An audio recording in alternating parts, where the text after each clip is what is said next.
से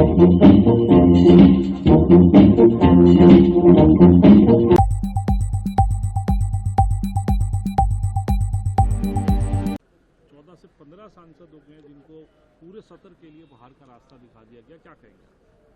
जो 3 बजे 2 बजे 5 सांसदों को सस्पेंड किया, 3 बजे 10 सांसद किया, उसमें एक ऐसे सांसद को भी सस्पेंड कर दिया जो आज सदन में ही नहीं आए।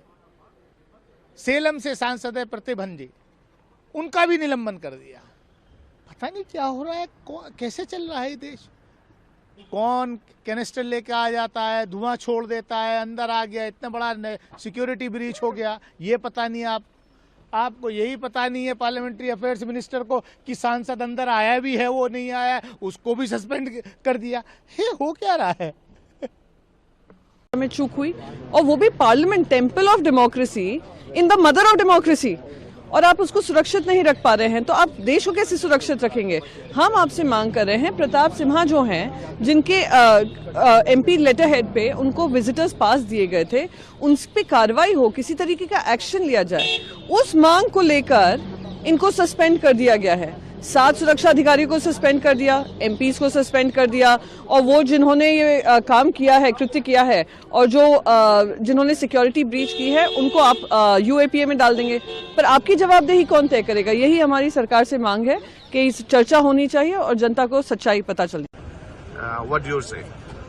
No, there is an MP who has actually given the passes for these people to come in.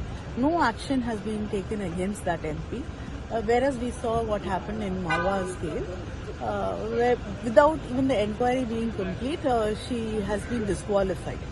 And this MP is not even suspended; he is inside Parliament with us. And when we protest, and we want the Prime Minister and the Home Minister to come and give a statement in the House, they are not prepared to do that. And when we protest, they are suspending all the opposition MPs. First suspended 5, then they suspended 9 people. So how is this democracy? कल जो घटना हुई है संसद में, उसको लेकर आप क्या देखेंगे? हम तो बोलने लायक भी नहीं रहे, और सरकार तो मुंह बंद करके बैठी है।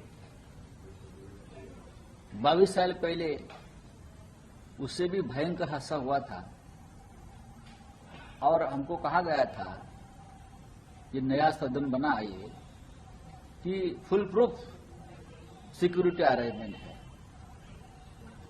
परिंदा भी अंदर नहीं घुस सकता, परिंदा भी पैर नहीं मार सकता, इस प्रकार से सुरक्षा व्यवस्था है। कल हमने क्या देखा? 2-4 लड़के घुस गए।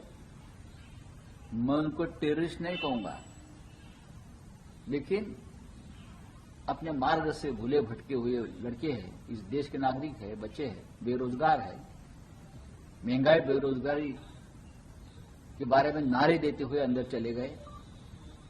मुझे लगता है ये ठीक नहीं है। इस देश के युवाओं की दिशा बदल रही है, वो निराश है, विफलता से निराश है, उसके लिए सरकार जिम्मेदार है। लेकिन सरकार निवडणूक के प्रचार में, चुनाव के प्रचार में है, प्रधानमंत्री से गृह मंत्री तक, संरक्षण रक्षा मंत्री तक, पूरी सरकार सभी राज्यों में शपथ ग्रहण समारोह में बिजी है। यहां की सरकार कौन मंत्री बनेगा, कौन जाएगा,